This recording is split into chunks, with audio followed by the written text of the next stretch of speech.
हमारी पार्टी समान सिविल संहिता यानी कि यूसीसी को लागू करने के विरुद्ध नहीं है। नहीं, अगर वो समर्थन कर रहे हैं तो उनको धन्यवाद करेंगे, लेकिन भाजपा मुद्दों से ध्यान भटकाती नहीं, मुद्दों पर ध्यान लाने का काम करती है। बहुजन समाज पार्टी की सुप्रीमो मायावती ने यूनिफॉर्म सिविल कोड को लेकर बड़ा बयान दिया।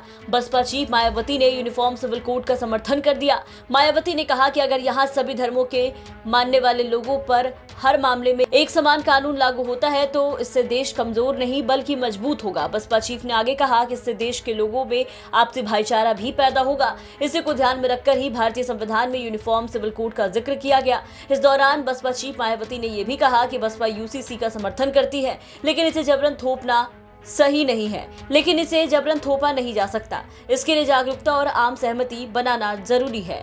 हमारी पार्टी समान सिविल संहिता यानी कि यूसीसी को लागू करने के विरुद्ध नहीं है, बल्कि भाजपा व इनकी सरकार के इसको देश में लागू करने के तौर तरीकों से सहमत नहीं है।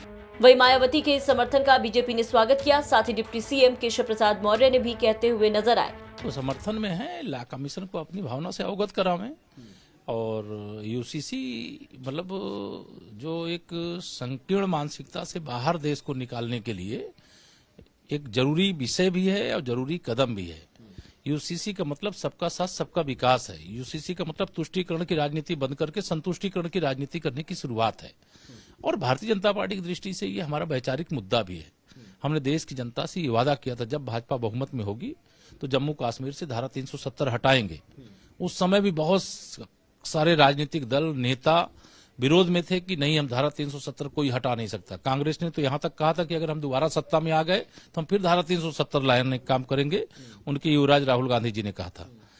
दूसरा, अयोध्या में रामलला की जन्मभूमि पर भव्य मंदिर निर्माण करने का जो आज यूसीसी का विरोध कर रहे हैं उसमें अधिकांश राम मंदिर निर्माण के खिलाफ भी खड़े थे। कुछ लोगों ने तो राम भक्तों पे लाठी चलाई, गोली चलाई, खून बहाया, लेकिन रामलला का भव्य मंदिर आज शान से बन रहा है और छाती ठोक करके बन रहा है और रामलला विराजमान होने वाले उसकी तिथि भी ऐलान हो चुकी है। उसी प्रकार से यूसीसी का जो विरोध कर रहे हैं वो आप समझ लीजिए उनका ना विचारधारा टिकाऊ है, ना वो सिद्धांत पर डटे रहने वाले लोग हैं।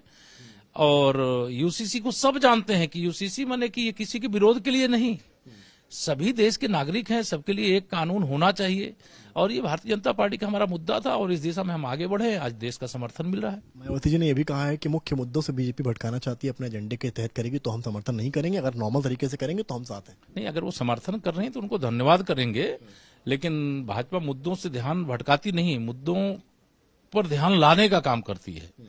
इस देश के अंदर 9 साल का प्रमाण पत्र लेकर के हमारी पार्टी का एक एक कार्यकर्ता घर घर जा रहा है महाजनसंपर्क अभियान से, महाजन समर्थन जुटाने के लिए और 2024 में महाविजय प्राप्त करने के लिए, तीसरी बार माननीय नरेंद्र मोदी जी को हिंदुस्तान के प्रधानमंत्री के रूप में फिर से शपथ दिलाने के लिए हम तो जनता के बीच में प्रमाण पत्र लेकर के जा रहे हैं।